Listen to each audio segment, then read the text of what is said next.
warahmatullahi wabarakatuh. Baiklah, saya di sini mewakili dari kelompok 5 yang terdiri atas yang pertama Susanti, saya sendiri, yang kedua Ibu Yude Winarti, yang ketiga Bapak Herdiansa, yang mana saya akan mempresentasikan hasil diskusi kami mengenai materi potensi, strategis, dan sistem pengelolaan. Baiklah, yang pertama yaitu potensi. Potensi adalah lingkungan sekolah strategis yang memberikan tantangan sekaligus peluang untuk dikembangkan menjadi suatu sekolah yang bermutu dan kompetitif. Kondisi lingkungan strategis itu akan menguntungkan apabila sistem pengelolaan pendidikan di sekolah diterapkan manajemen berbasis sekolah, bukan atas dasar pengelolaan sentralistik. Karena pendekatan pengelolaan sentralistik itu membuat sekolah menjadi tidak dapat berkembang.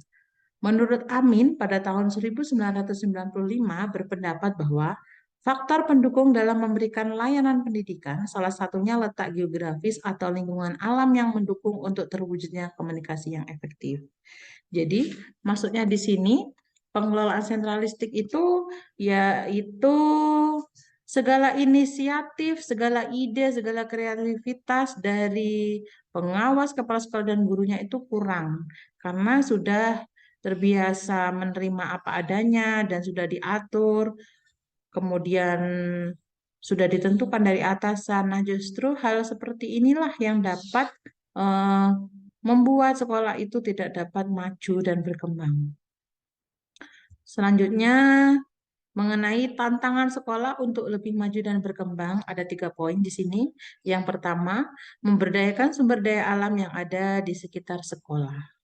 Nah, untuk contoh yang pertama ini, kebetulan di sekolah saya itu di sekitarnya itu terdapat perkebunan cabai, perkebunan jagung, sayur-sayuran, kemudian peternakan sapi, hmm, budidaya ikan dari kelompok UMKM begitu. Kemudian kebetulan juga sekolah saya itu dekat dengan pusat pemerintahan desa, sehingga hal-hal tersebut dapat dijadikan sebagai sumber belajar. Karena sejatinya pembelajaran itu tidak hanya dilakukan di dalam kelas, tapi dapat diintegrasikan di lingkungan sekitar yang dapat dijadikan sumber belajar tadi. Kemudian yang kedua yaitu sumber daya manusia, orang tua, peserta didik yang sadar akan pentingnya pendidikan. Hal ini adalah benar, sumber daya manusia itu masyarakat atau orang tua yang berpendidikan itu pasti akan peduli dan sadar akan pentingnya pendidikan bagi putra-putri mereka. Setelah sumber daya alam yang mendukung, sumber daya manusia yang mendukung, tentu tidak lepas dari poin yang ketiga harus ada dukungan kemajuan transportasi dan informasi untuk membuat sekolah yang lebih maju dan berkembang tadi. Selanjutnya yaitu mengenai sistem pengelolaan sekolah dasar. Ada 3 poin dalam sistem pengelolaan sekolah dasar. Yang pertama yaitu memiliki visi misi, tujuan, dan program khusus untuk pengelolaan sekolah dasar. Visi misi dan tujuan program ini sangat diperlukan oleh sebuah sekolah. Nah, dan tujuannya untuk apa? Untuk dapat mengambil kebijakan dalam mengelola sekolah itu supaya dapat berjalan lancar, bisa menjadi sekolah yang bermutu. Nah, jika seorang atasan itu tidak mengetahui visi, misi, tujuan, dan program sekolahnya, tentu akan sulit memahami apa sih yang terjadi di sekolah kita dan bagaimana cara penyelesaiannya. Nah, yang kedua, memiliki komitmen yang tinggi dalam memberdayakan sekolah dasar. Komitmen. Seorang atasan itu harus memiliki komitmen untuk meningkatkan kinerja sekolah, bisa melalui pembinaan KKG atau pembinaan K3S. Nah, untuk yang ketiga, koordinasi dan kerjasama yang baik antara Dinas Pendidikan Kabupaten, unit pelaksana teknis, pengawas, kepala sekolah, dan guru. Tentu iya, selain kepala dinas, UPTD, kepala sekolah, dewan guru, dan orang tua tentunya, semua itu mempunyai wewenang dan tanggung jawab mengenai pendidikan.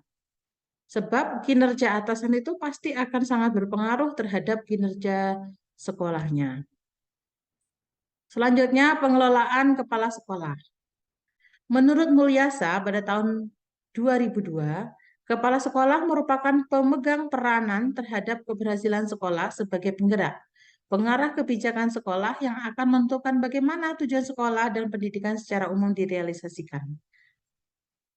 Kinerja kepala sekolah dikatakan baik jika memenuhi kriteria sebagai berikut. Yang pertama, memiliki visi dan misi yang jelas dan mengakar dalam memimpin sekolah. Yang kedua, mampu menunjukkan sepenuhnya komitmen yang tinggi dalam melaksanakan tugas dan tanggung jawab. Yang ketiga, memiliki kemampuan yang baik dalam mengimplementasikan fungsi manajemen. Selanjutnya, pengelolaan peserta didik. Di sini ada 5 poin dalam pengelolaan peserta didik yang baik. Yang pertama, harus memastikan bahwa penerimaan siswa baru itu dipersiapkan dan terlaksana dengan baik. Yang kedua, ada usaha sungguh-sungguh untuk meningkatkan kedisiplinan peserta didik untuk masuk sekolah dan mengikuti kegiatan belajar mengajar di dalam kelas.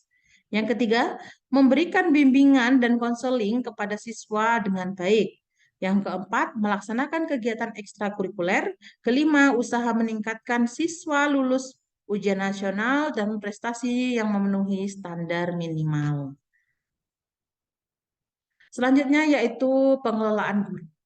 Untuk pembinaan profesi guru, kepala sekolah memberikan kesempatan untuk meningkatkan pengetahuan dan keterampilan guru-guru, seperti mengikuti pendidikan tinggi untuk S1 atau mengikuti seminar pelatihan lainnya.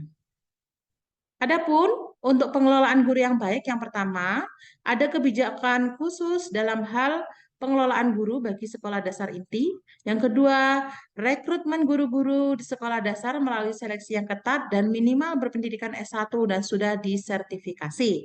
Yang ketiga, hak pegawai diberikan sesuai ketentuan yang berlaku dan usahakan ada insentif. Keempat, ada usaha atau terobosan baru untuk meningkatkan komitmen guru. Kelima, pembinaan guru-guru harus secara profesional, terjadwal, dan kontinu. Selanjutnya, pengelolaan sarana dan prasarana. Di sini ada 5 poin dalam pengelolaan sarana dan prasarana yang baik. Yang pertama, ada kebijakan khusus untuk sarana dan prasarana di sekolah dasar. Yang kedua, sarana dan prasarana harus baik kondisinya. Ketiga, sekolah dasar harus memiliki ruang kantor yang digunakan untuk kegiatan administrasi dan manajemen. Keempat, sarana prasarana sekolah tidak ada dari usaha sekolah.